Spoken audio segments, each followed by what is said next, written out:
tuning in to Brathouse Sports. I am your host, Emily Cheddardog DeLeon.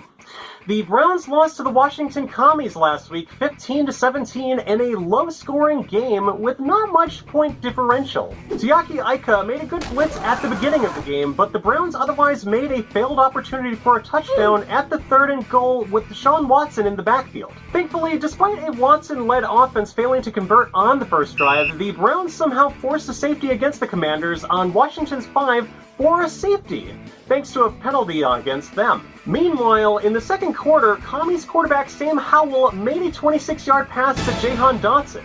Howell finished the game 9 for 12 for 77 yards. At Cleveland's 12-yard line with God's alternate unholy number, Washington was 2nd and 1. Former Browns quarterback and perhaps current Washington starter Jacoby Brissett ran a touchdown to the right against his former team. At Washington's 32, Browns quarterback Joshua Dobbs threw a pick to Commanders safety Percy Butler with 28 seconds left in the half. Browns safety Ronnie Hickman does respond to this immediately after this with their own pick from Jacoby Brissett. Browns end the half 2-14. In the third quarter, Commanders kicker Joey Slyer makes a 49-yard field goal.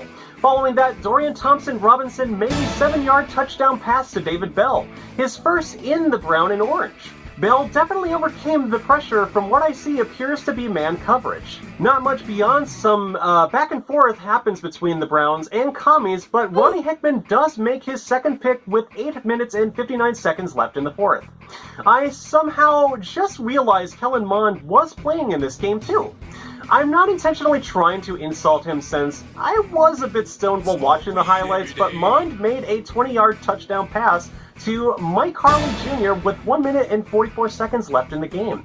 A 2-point conversion was attempted by the Browns, but failed with an incomplete pass by Kellen Mond to Austin Watkins Jr. The Browns fall short to the Washington Commies 15-17.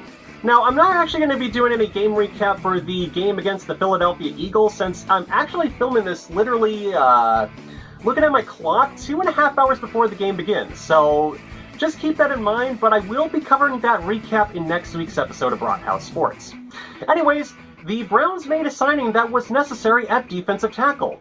8 days ago, the team signed veteran Shelby Harris to a 1-year deal worth up to $5.25 million. Certainly, it's no surprise that the Browns have updated the defensive tackle position. Since the end of last season, replacing Taven Bryan and Jordan Elliott with Dalvin Tomlinson, and now Shelby Harris. That is actually some really good stuff to see. Certainly, Browns Xers are showing their reactions to the signing, and I have to agree. We simply went from having one of the worst D-lines to what is now one of the best in the NFL. Best thing I can ask for is that the defensive tackle core, in addition to Zadarius Smith and Dalvin Tomlinson, Ober Okoronkwo, and anyone I can't name off the top of my head, manages to stay healthy. Former Browns safety Ronnie Harrison Jr. has signed a 1-year deal with the Indianapolis Colts. Harrison was acquired by the Browns in a trade with the Jacksonville Jaguars back in 2020. Harrison's first season was really good, but he ended up declining between 2021 and 2022.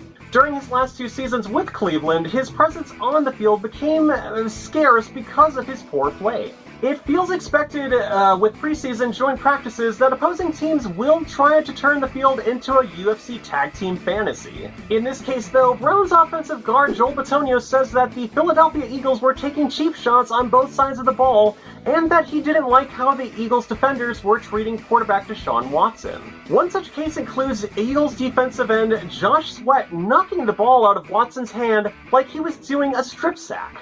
Other incidents include Philly safety Sidney Brown running over Browns running back Demetric Felton, DeJuan Jones getting into some pushing and shoving, and coach Kevin Stefanski having to step in to mitigate any possible escalation.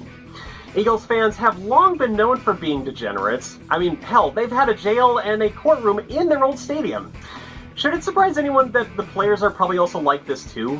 Cade York is the Cleveland Browns' sole kicker, but his performance in the last 2 preseason games haven't looked good. York has missed a field goal in both matchups against the Jets and Commanders, and both were kicked wide right. It's only preseason so far, and he's 0-2, and both kicks were 46 and 49 yards, which actually should still nonetheless be concerning. Somehow York is making these kicks in practice, and Kevin Stefanski implied he's the kicker he wants. So what gives? Coach Stefanski also rationalized that Cade's working very hard like the rest of our team is. We're working through it.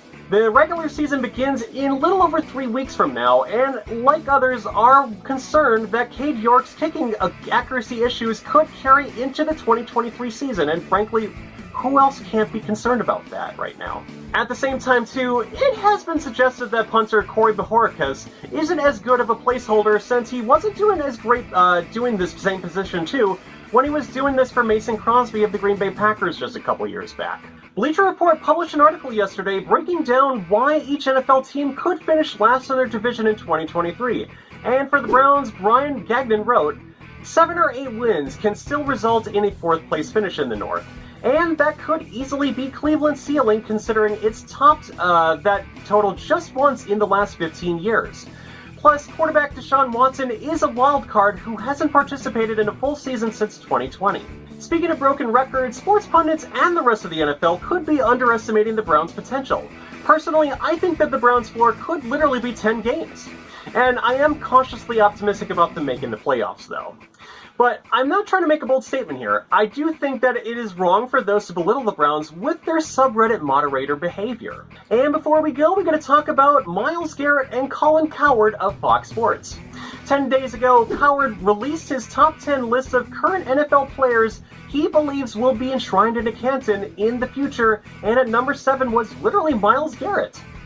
Also in his top 10 included kicker Justin Tucker at number 10, who is currently playing for the God-forbidden Baltimore Ravens. Do I agree with Garrett in the Hall of Fame? Of course I do! I mean, I'd be crazy if I didn't believe that. Garrett's accolades include being a 4-time Pro Bowler, 2-time first-team All-Pro in 2020 and 2021, as well as second-team All-Pro in 2018 and 2022. If he keeps his production either where it is now or he manages to surpass his own expectations, it will be guaranteed. And thank you again for watching Brathouse Sports. Once again, I'm your host, Emily Cheddardog DeLeon. Please like and subscribe and turn on the notification bell, as I would greatly appreciate it. It's also how you can find more of my videos and help me get through the algorithms as well. Once again, I'm your host, Emily Cheddardog DeLeon, and I will see you next time.